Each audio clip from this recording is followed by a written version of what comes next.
না। তার মানে আসতে পারবে না আজকে? না রে মা, তোরা দুটোতে খেয়ে নিস কেমন? আমি সব রান্না করে ফ্রিজে রেখে এসেছি, খালি একটু গরম করে এলেই হবে। পারবি না? ঝুপ করে মনটা খারাপ হয়ে গেল আরশির। আঙ্কেল আন্টি থাকলে কত ভালো হতো, যারার সাথে পরিচয় করে দিতে পারতো। ধুর, ম্লান হলো মুখটা, উদাস স্বরে আওড়ালো। পারবো আন্টি, তোমরা সাবধানে থেকো। এই তো আমার লক্ষ্মী মেয়ে, রাখছি তাহলে কেমন? লাইনটা কাটতে ঘুরে দাঁড়ালো আরশি। সবাই ওর দিকে তাকিয়ে ঠোঁট টিপলো ও। মন খারাপ করে বলল, আঙ্কেল আন্টি আসবে না রাতে, ঝড় থামলে কাল সকালে বোধহয় রওনা হবে। শেহজাদ বুকে হাত গুজেই বিজ্ঞের মতো মাথা নাড়ালো। পরপর আয়ানকে উদ্দেশ্য করে বলে উঠল, তোদেরও আজ আর ফিরে কোনো কাজ নেই, একেবারে কাল সকালে ফিরিস। আজ রাতটা এখানে থেকে যা। আবেগে ভেসে গেল অফিসার। দুম করে এসে জড়িয়ে ধরলো শেহজাদকে। মিছিমিছি চোখে পানি আনলো, আপ্লুত কণ্ঠে বলে উঠল, থ্যাংক ইউ ভাই, থ্যাংক ইউ। বন্ধু হিসেবে তোর উপকার আমি কখনো ভুলব না। তোদের বাড়িতে তো এক্সট্রা রুমও নেই, তবুও তুই থাকতে বললি। হায় মেরা দিল। থাক, আমি আর যারা একদমই ম্যানেজ করে নেব, তুই চিন্তা করিস না ভাই। এতক্ষণে রোগ ধরতে পারলো শেহজাদ। আয়ানকে বুকের ওপর হতে সরিয়ে কাঁধে হাত রাখলো, শান্ত স্বরে বলল, আরে না না, দুটো এক্সট্রা রুম আছে, তোদের কষ্ট করে ম্যানেজ করতে হবে না। 2 রুমে 2 জন আরামসে ঘুমাতে পারবি। দপ করে নিভে গেল আয়নের চেহারা। নেতিয়ে পড়া বাল্টি বেলুনের মতো নুয়ে পড়ল শির দ্বারা, যেন দুঃখে কষ্টে ভর ছেড়ে দিয়েছে শরীরের। কি ভেবেছিল, আর এটা কি হলো? এতক্ষণে মুখ খুলল আরশি, শেহজাদের দিকে তাকিয়ে বলল, রওনা হবে। এ আবার কেমন নিয়ম? আপনি থাকতে আয়ান ভাই আলাদা ঘরে কেন ঘুমাবে? তাছাড়া যারার সাথে আমার কতদিন পর দেখা হলো, কত কথা জমে আছে আমাদের জানেন? আজ রাতে আমি আর যারা একসাথে ঘুমাবো, আর আপনি আর আয়ান ভাই একসাথে ঘুমাবেন, এটাই ফাইনাল, ব্যাস। এবারটায় জল ঝুলে পড়ল প্রফেসরের। আহত চোখে চাইলো আরশির দিকে। ওদিকে মনে মনে রাবণের মতো হুহা করে হেসে উঠল আয়ান। শেহজাদের কানের কাছে এসে বলল, কবি বলিয়াছেন, বন্ধুর প্রেমে বাগড়া দিলে নিজের প্রেমও এভাবেই ভেস্তে যাবে। এবার দেখ, যা ভালো বুঝিস। শেষের কথাগুলো যেন ছিল আয়নের মোক্ষমাস্ত্র। বলিষ্ঠ দেহে ৬৮ তরুণ একেবারে নিশ্চিত, শুধু আজকে রাত কেন, কোনো রাতই আর তার বন্ধু বউ ছাড়া ঘুমাতে পারবে না। জিতে যাওয়া সিপাহীর খুশি তার চোখে মুখে। সে যাদের কানে কানে আবারও বলে উঠল, ভাই ভেবে দেখ, এখনো সময় আছে। আমাকে নিয়ে ঘুমাবি না বউকে? শুকিয়ে আসা গলবিল ঝোঁক গিলে ভেজালো শেহজাদ। অমনি যেন আরেকটা সুযোগ পেয়ে বসলো আয়ান। দেখলি ভাই, দেখলি, এখনো তোর গলা শুকিয়ে যাচ্ছে। দুজন দুপ্রান্তে ঘুমলে তো রাতে পুরো বাড়ির পানি তুই একাই শেষ করে ফেলবি। এটা অবশ্য জোরেই বলে ফেললো ও। নিজে একচোট হাসিতে লুটুপুটি খেলো পরপর। আনত মুখে ঠোঁট টিপে হাসলো যারাও। শুধু আরশি যেন বেকুব বনেছে। একসাথে না ঘুমানোর সাথে পানির কি সম্পর্ক? বিরক্তিতে চোখ খিঁচল প্রফেসর। সুতনু কপালে কয়েক পরত ভাঁজ ফেলে ফের চাইলো আয়নের দিকে। খানিকটা ঘাবড়ে গেল মানুষটা। দুপা পিছিয়ে যারাকে টেনে দাঁড় করালো ওদের মাঝখানে। ও কি তোর ঢাল? শেহজাদের গুরুগম্ভীর প্রশ্ন।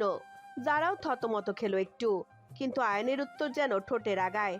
বড় বড় চোখে চেয়ে ফটাফট বলল, পৃথিবীর সব প্রেমিকাই তোর প্রেমিকের ঢাল। তুই রুমে আয়। কভি নেই। তুই রুমে না আসলে আজ তোর একদিন কে আমার একদিন, আয়ান। ইকোনমিক্স বই আর ক্যালকুলেটরের বাইরে যাওয়ার মুখ তুলে দেখার সময় নেই, তার আবার দিন আসবো না আমি। যারা এবারটায় পেছন ফিরল, বিরস মুখে তাকালো আয়নের দিকে। থামার জন্য নিঃশব্দে আকুতি জানাচ্ছে নীল চোখ দুটো। ফিস ফিস করে পাতলা অধৈর্যরা নড়ল অনুরোধে। আপনি এমন করছেন কেন? একটা রাতেই তো ব্যাপার, এমন তো নয় যে আগে আপনি আমাকে ছাড়া থাকতে পারেননি। অফিসারের হেম চোখে বিস্ময়। যারা ওর বিপক্ষে, ব্যাপারটা হজম করে বলে উঠল, আগে থাকতে পারতাম, কারণ তখন তুমি আমাকে বারবার রিজেক্ট করে দিতে। এখন যদি অ্যাকসেপ্ট করেছো, তাই পারবো না।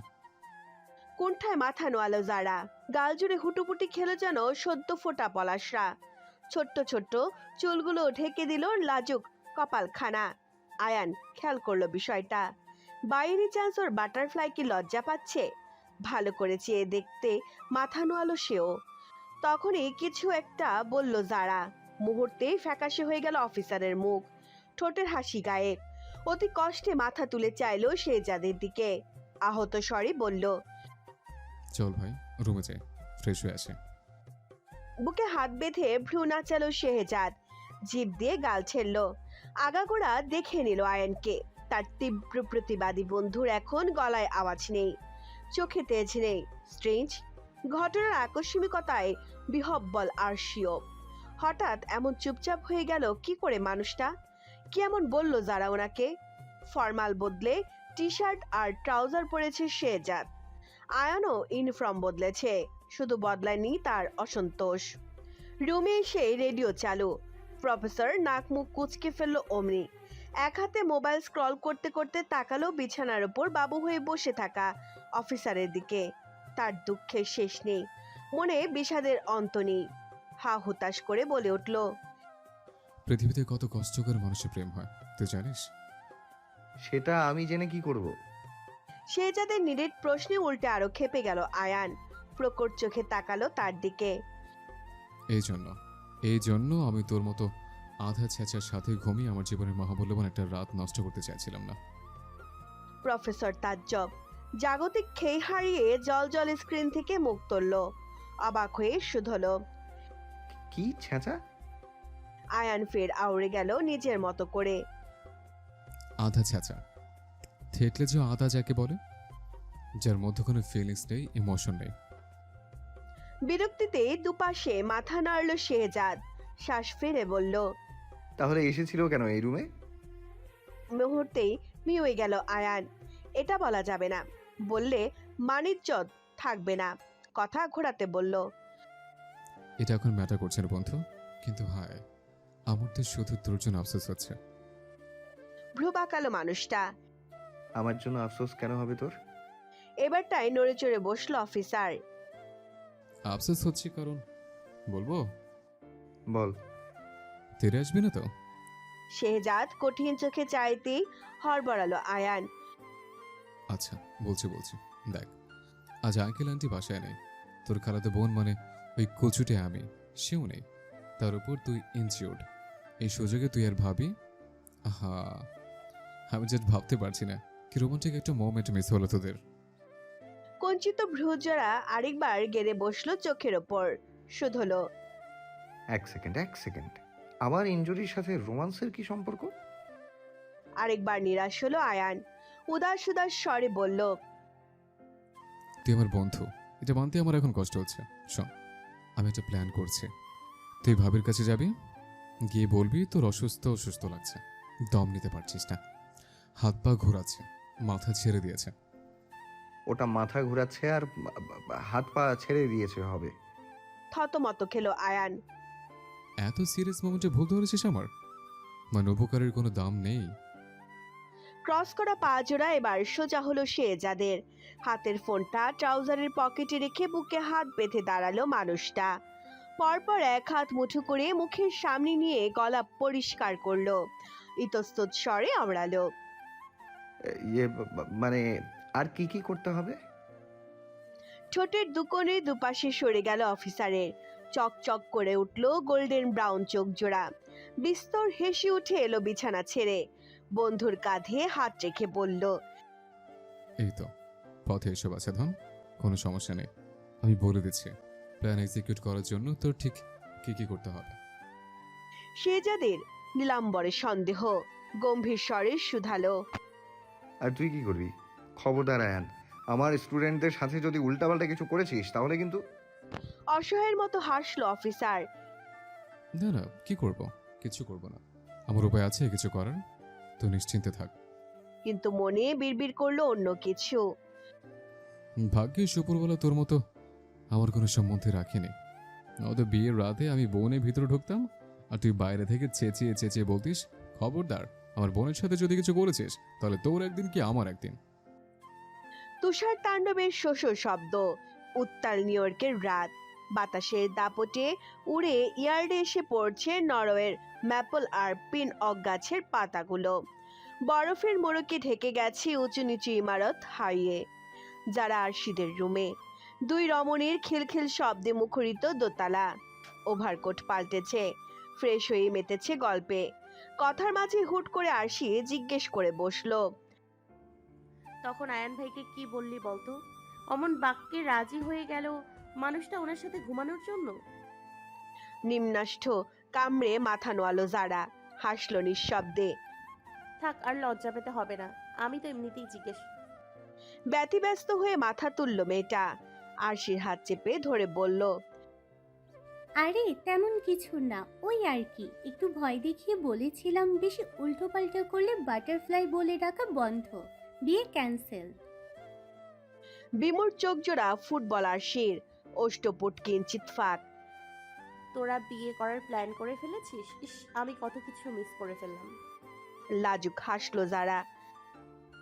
আয়ান উপরে এমন ছটফট করলেও ভিতরে মানুষটা ভীষণ ভালো, আমার মতো বিয়ে বিদ্বেষী মেয়েও যার প্রেমে পড়তে বাধ্য। ভালোবাসা দেখতেও ভালো লাগে, কাছের মানুষগুলো ভালো আছে শুনলেও খুশি মনে নিজের দুঃখটুকু টুক করে গিলে ফেলা যায়। আরশিরও তাই।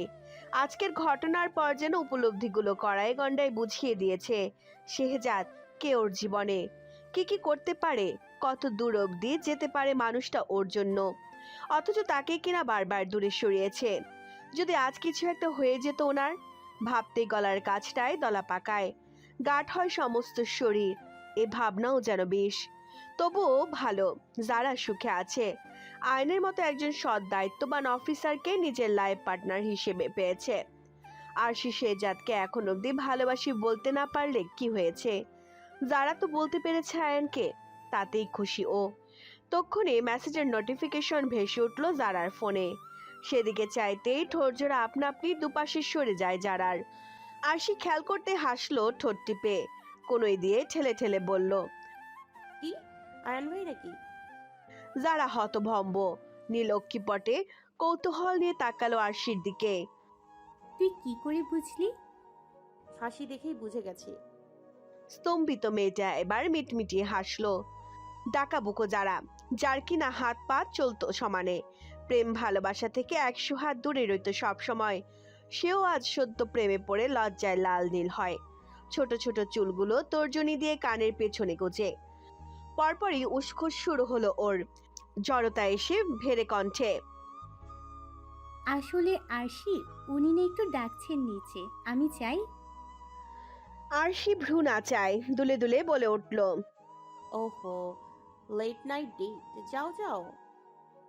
যারা আর অপেক্ষা করলো না, হাসি মুখে তড়িঘড়ি পা বাড়ালো ঘরের বাইরে। কিন্তু সিঁড়ি অবধি যেতেই দপ করে নিভে যায় সবগুলো বাতি। অন্ধকারে থমকে দাঁড়ায় মেয়েটা, হাতড়ে হাতড়ে দেয়াল ধরে। মনে পড়ে আরশি তো ঘরে একা, যদি ভয় পায়ও। কিন্তু ফিরতে নিলেই প্রকাণ্ড এক ছায়ামূর্তি উপস্থিত হয় পেছনে। ধাক্কার তোপে সিঁড়ি দিয়ে পড়ে যেতে গেলেই পেল বাহুখানা ক্রস্ত আঁকড়ে ধরে ছায়ামূর্তিটা, টেনে এনে ফেলে বুকের ওপর। Are you alright butterfly? পরিচিত কণ্ঠস্বর। এতক্ষণে যেন হাফ ছাড়লো যারা। মুখ তুলে তাকাতেই মোবাইলের ফ্ল্যাশ লাইট অন করলো আয়ান। প্রশস্ত হাসলো সৌম্য পুরুষ, দু হাতের মাঝে আবদ্ধ করলো মেয়েটাকে। মিস করেছিলাম খুব। কিন্তু আমি তো উপরে গেলামই এই একটু আগে। বাচ্চাদের মতো ঠোঁট উল্টে ফেললো আয়ান, সুর পাল্টালো, নিরাশ নিরাশ কণ্ঠে বলল, ওইখানে তো সমস্যা বাটারফ্লাই, দুপুরের পর থেকে কেন যেন 1 সেকেন্ডে তোমাকে না দেখে থাকতে পারছি না। কিছু হয়েছিল নাকি দুপুরে? দুষ্টুমি ধরে ফেললো যারা। অফিসারের বাহু গলিয়ে পিঠে হাত রাখলো পরপর, এগিয়ে মিশে গেল আর একটু। ওই হেম চোখের দিকে সোজাসুজি তাকে হৃদস্পন্দন আটকে দিল মানুষটার। বলে উঠল, হয়েছিল তো, আমি মেয়ে হয়ে আপনাকে প্রপোজ করলাম, অথচ আপনি কি করলেন? একটা রিটার্ন প্রপোজাল যে পাই আমি, সেটা ভুলে গেলেন? শ্বাস আটকে যেন বলল আয়ান। একটা কেন, 1000টা পাও তুমি। তোমার সামনে 1000 বার হাঁটু করে বসতে এই আয়ান হান্টার আছে। যারার পাতলা ওষ্ঠপুটের ভাঁজে মিটমিটে হাসি। তাহলে একটা গান শোনান, এমন একটা গান যেখানে আপনি মুখে না বললেও আমি বুঝে ফেলতে পারবো আপনার মনের কথাগুলো। গাইবেন তো? অন্ধকারে আচ্ছন্ন রুমে একা বসে আরশি। প্রথমে ভেবেছিল বাইরে ঝড় হওয়ায় কারেন্ট চলে গেছে, কিন্তু জেনারেটর যখন চালু হলো না তখনই ভয়টা গেড়ে বসলো মনে। বিছানা ছেড়ে সাবধানে উঠে দাঁড়ালেও চোখে ঠাওর হলো না। জীবনে দেখা অদেখা সবগুলো ভূতের সিনেমা মনে পড়তে লাগলো একসাথে। কিভাবে সিনেমার ভূতগুলো এন্ট্রি নেয়, এক ঝলক দেখা দিয়ে মিলিয়ে যায় হাওয়ায়, তারপর আবার এসে উদয় হয় একেবারে সামনে, ছিন্ন ভিন্ন করে ফেলে ঘাট থেকে মাথা। আতকে উঠল আরশি। বাইরের বাতাসের শব্দ, তার সাথে ঘরের নিকষ কালো অন্ধকারে এর চাইতে ভালো কোনো কথা ভাবতে পারলো না ও এই মুহূর্তে। ঠিক সেই সময় দরজা দিয়ে ভেতরে ঢুকলো কেউ একজন। শব্দ টের পেয়ে ফিরে চাইলো আরশি, কিন্তু কে এসেছে ভালো করে না দেখে ভূত ভূত বলে চিৎকার জুড়ল তৎক্ষণাৎ। অমনি অবাধ্য একখানা হাত এসে চেপে ধরল ওর মুখটা। রিল্যাক্স আরুষি, আমি কিয়ৎক্ষণ চুপ থেকে অস্পষ্টে আওড়ালো ফের, তোমার জাম্বুবান। আরশির চোখ তখন ছানা বড়া। মুখের উপর থেকে হাত সরাতেই বলে উঠল, আপনি? শেহজাদের ব্যান্ডেজ করা হাতে একটা ক্যান্ডেল আর লাইটার। সেটা জ্বালাতেই পরিষ্কার হলো দুজনের মুখ। মোমের স্নিগ্ধ আলো দুটো মানুষের মধ্যেখানে, ঘরময় তার মিষ্টি আভা। নাকে এসে লাগছে বাইরের ভেজা মাটির গন্ধ। আরশির খেয়ে ফিরল হঠাৎ, তড়িঘড়ি শুধালো, বাড়ির জেনারেটরটা নষ্ট হয়ে গেছে বোধহয়, তাই না? ঢোক গেল শেহজাদ। চোর চোর ভাবটা এড়াতে হুহা করলো শুধু। পরপর বলে উঠল, আচ্ছা দেখো তো আমার জ্বর এসেছে কিনা। ক্রস্ত কপালে হাত রাখলো আরশি। নরম হাতের স্পর্শে কাতর হলো প্রফেসর। উত্থাল পাথাল ঢেউয়ে যেন সে এক তীর হারা নাবিক। নিজেকে সামলাতে বেগ পেতে হচ্ছে বারবার। হুট করে আবেশিত মস্তিষ্ক সজাগ হলো আরশির আরেকটা প্রশ্নে। মোম ধরে রাখা হাতের ব্যান্ডেজের দিকে তাকিয়ে ব্যগ্র কণ্ঠে মেয়েটা বলে উঠল, টিটানাস নেওয়ার পরেও জ্বর জ্বর লাগছে, আপাতত একটা প্যারাসিটামল নিয়ে নিন, তাহলে এখন কাল সকাল হলেই। ঠোঁটের উপর তর্জনীর ছোঁয়া পড়তেই কথা আটকালো ওর। চোখ তুলে চাইতেই দেখলো এক অন্য শেহজাদকে। কেমন ঘোরের মধ্যে যেন লোকটা বলে উঠল, প্যারাসিটামল নয়, অন্য কিছু লাগবে আমার। তখনই টুংটাং শব্দ আসতে লাগলো বসার ঘর থেকে। যারাকে সামনে বসিয়ে গিটারের সুর তুলছে আয়ান। কানে ভেসে এলো এক ভালোবাসার সুর। আলো ভরা কালো চোখে কি মাধুরী গো, কি মাধুরী, মন চাহেছে ধরা দিতে, মন চাহেছে ধরা দিতে, তবু সে লাজে সরে যা, মধুমালতি ডাকে ফুল ফাগুনে খেলায়, মধুমালতি ডাকে বুনো বাতাসের তর্জনী গর্জনে লন্ডভন্ড হাসান ভিলার ব্যাকইয়ার্ড। কেবল ছেড়েছে, তাই কারেন্ট আসার সম্ভাবনা আজ রাতে অন্তত নেই। বসার ঘরে মোবাইলের ফ্ল্যাশ জ্বালানো শুধু। যারা বসেছে আয়নের ঠিক সামনে, একটা পাতলা কমফোর্টার মুড়িয়ে গালের নিচে হাত রেখে মন্ত্রমুগ্ধের ন্যায় দেখছে আয়নকে। আয়নের গান থামলো। গিটারটা কোল থেকে সরে স্থান পেল সোফার সাইডে। চোখ তুলে তাকাতেই দেখলো সুরের মূর্ছনায় তাবৎ ধ্যান হারিয়েছে যারা। নীলিমার সবটা জুড়ে উপচে পড়ছে বিস্ময়। আপনি গানও গাইতে জানেন, তাও এত সুন্দর করে? আয়নের হাব ভাব বেড়ে গেল অমনি। ঠোঁট বাঁকিয়ে মিছিমিছি কাঁধের কলার ঠিক করলো। খুব গর্ব করে বলল, don't under estimate the power of A policeman butterfly. নেহাত এবারের ফ্লোর ভালো না দেখে তুমি আমার নাচটা মিস করলে। ওতে এমন কিছু নেই যেটা আয়ন হান্টার পারে না। হ্যাঁ, যারা চোখ খেঁচে পেট চেপে ধরলো দু হাতে। হাসতে হাসতে দম যাওয়ার জোগাড়। আয়ান হান্টারের ফ্লোর ভালো না দেখে নাচিনি, আর বাঙালির নাচ না জানলে উঠোন বাঁকা, দুটোই কিন্তু এক, জানেন? মানুষটার মানিজ্জত নিলামে উঠিয়ে আরেক দফা হাসিতে গড়াগড়ি খেলো যারা। মোটেই না, আমি আরো অনেক কিছু জানি। আয়নের গলার স্বর গম্ভীর। অনেক কষ্টে থামলো মেয়েটা। এগিয়ে এলো ফুলে থাকা মুখখানার সামনে, চোখ পিটপিট করে শুধালো। তা শুনি শুনি, আর কি কি জানেন? আয়নও ঝুঁকলো সামনের দিকে, যারার দুপাশে হাত রেখে বলল,